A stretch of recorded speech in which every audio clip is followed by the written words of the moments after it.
Selamat malam Bapak Ibu, Saudara-saudari yang dikasihi Tuhan kita Yesus Kristus. Terimalah salam dari HKBP Kernolong, HKBP tertua di Pulau Jawa.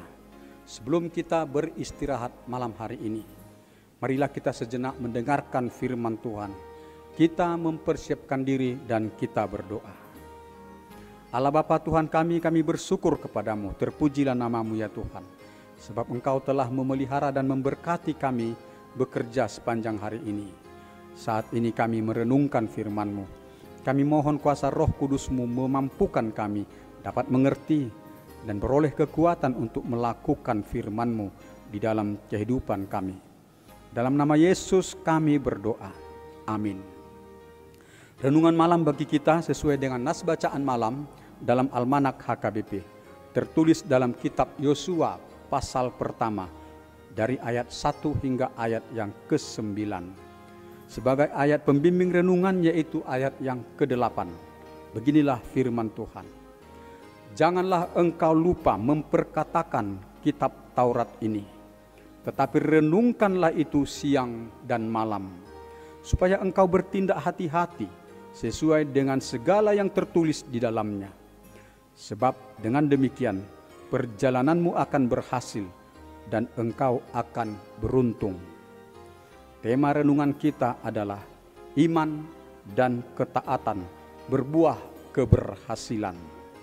Sahabat renungan malam Salom, dalam sejarah keselamatan bangsa Israel yang keluar dari Mesir, dari belenggu perbudakan, kita mengenal dua nama pemimpin besar yang memimpin perjalanan bangsa Israel. Kedua pemimpin besar itu adalah Musa dan Hosea. Musa memberi nama kepada Hosea yaitu Yosua.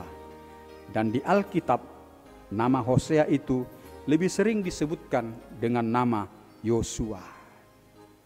Yosua telah mendampingi Musa memimpin bangsa Israel dalam perjalanan di padang gurun.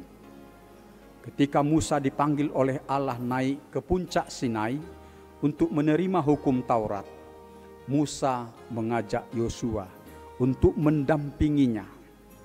Jadi pengalaman Musa 40 hari 40 malam di puncak Sinai adalah juga pengalaman Yosua. Kemudian mereka berdua turun dari puncak Sinai membawa dua loh batu bertuliskan hukum Taurat Allah. Dan kemudian Yosua meneruskan kepemimpinan Musa sejak dari padang gurun Sitim, menyeberangi Yordan dan memasuki serta menduduki tanah Kanaan. Yosua adalah pemimpin pilihan Allah, bukan pilihan Musa dan bukan pilihan umat Israel. Allah yang memilih dan melengkapi Yosua dengan kuasa, sehingga Yosua berhasil menaklukkan bangsa-bangsa penduduk tanah Kanaan, mulai dari penduduk kota Yeriko. Kemudian Yosua membagi-bagikan tanah Kanaan menjadi tanah warisan bagi suku-suku Israel. Peran kepahlawanan Yosua dalam perjalanan bangsa Israel di padang gurun kita ketahui pertama-tama saat ia ditugaskan oleh Musa memimpin para taruna-taruna Israel untuk berperang melawan bangsa Amalek di Rafidim. Peperangan itu berlangsung seharian penuh. Meski pasukan Amalek lebih kuat dan lebih terlatih untuk berperang, tetapi Allah memberkati Yosua dan pasukan Israel, sehingga peperangan itu dimenangkan Yosua bersama-sama pasukan Israel. Sahabat renungan malam Salom, ketika Allah menyuruh Musa naik ke gunung Abarim untuk melihat tanah Kanaan dari kejauhan, Allah mengatakan kepada Musa bahwa ia tidak akan memimpin bangsa Israel memasuki tanah Kanaan itu. Allah juga menyuruh agar Musa melantik Yosua di hadapan Imam Eleazar dan di hadapan seluruh bangsa Israel untuk menjadi pemimpin melanjutkan kepemimpinan Musa membawa bangsa Israel memasuki tanah Kanaan. Maka Musa melantik Yosua di hadapan Imam Eleazar dan umat Israel.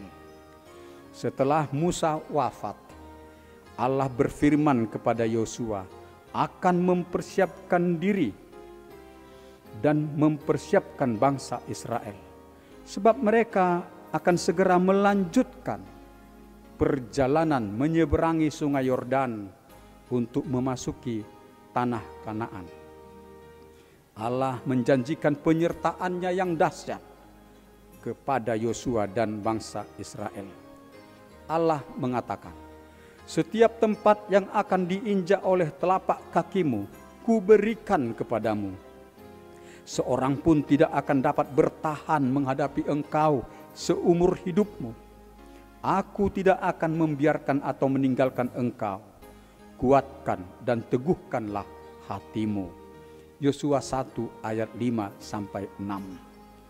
Janji penyertaan Tuhan itu meneguhkan semangat Yosua memimpin perjalanan bangsa Israel dan menumbuhkan keberanian memimpin peperangan menghadapi bangsa-bangsa penghuni tanah Kanaan. Tetapi Allah meminta ketaatan total dari Yosua untuk mempedomani hukum Taurat Tuhan. Sebagai pemimpin umat pilihan Tuhan, Yosua harus bersikap takut akan Tuhan. Penyertaan Tuhan dan pengajaran Taurat Tuhanlah yang menjadi panduan kepemimpinannya. Tuhan Allah menegaskan sikap setia Yosua agar tidak menyimpang ke kanan atau ke kiri dari hukum Tuhan itu. Menyimpang ke kanan atau ke kiri berarti tindakan yang berpedoman kepada ambisi atau kehendak pribadi, tak peduli lagi kepada pengajaran hukum Taurat Tuhan. Dalam riwayat kepemimpinan Yosua, telah dicatat bahwa Yosua setia kepada Allah, tetap berpedoman kepada pengajaran Taurat Allah.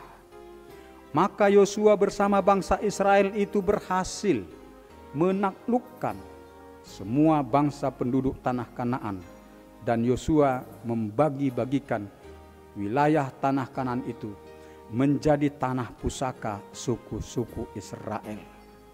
Sahabat renungan malam Salom, kita pun ingin berhasil dan kita pun ingin beruntung dalam pekerjaan dan usaha kita. Sebagai umat yang percaya dan berpengharapan kepada kuasa dan kasih Tuhan, kita pun tentu tidak lupa berdoa meminta agar Tuhan memberkati rencana dan pekerjaan kita, agar kita bisa berhasil dan beruntung. Di dalam nas renungan ini dijelaskan kepada kita, bukan kita saja yang menginginkan agar kita berhasil dan beruntung di dalam pekerjaan dan usaha kita, tetapi Allah juga menginginkan hal yang demikian. Bahkan Allah yang lebih dahulu menginginkan atau merancangkan agar kita berhasil dan beruntung dalam pekerjaan dan usaha kita.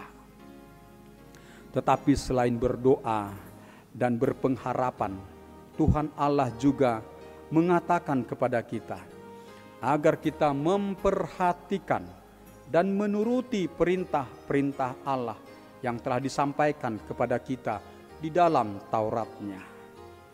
Dalam Taurat Tuhan dikatakan kepada kita bahwa kita harus setia beriman, setia berpengharapan kepada Allah. Kita harus tekun bekerja, kita harus senantiasa berbuat kebenaran dan kejujuran. Itulah yang dikehendaki oleh Tuhan Allah. Jika kita setia berpengharapan dan menaati perintah Allah, kita berkenan bagi Tuhan Allah, dan Allah berkenan memberkati kita. Maka kita beroleh keberhasilan itu. Pekerjaan dan usaha kita semakin maju dan berkembang, diberkati oleh Tuhan. Pada ayat yang lain, firman Tuhan mengatakan dalam Amsal 10 ayat 6, berkat ada di atas kepala orang benar. Tetapi iblis yang lihai dengan tipu dayanya berupaya menyesatkan kita, agar kita menyimpang dari firman Tuhan, agar kita melakukan kecurangan, tipu daya, atau berbuat sesuatu kejahatan. Jika kita menyimpang dari ketentuan Taurat Tuhan, mempercayai ilah lain sebagai sumber berkat, atau berbuat kecurangan atau tipu daya, perbuatan kita adalah perbuatan kefasikan. Allah sangat menentang kefasikan itu. Kita yang mendambakan keberhasilan di dalam pekerjaan dan usaha kita, marilah kita memperhatikan dan menuruti firman Tuhan yang mengatakan kepada kita, kita harus setia mempercayai kuasa dan kasih Tuhan.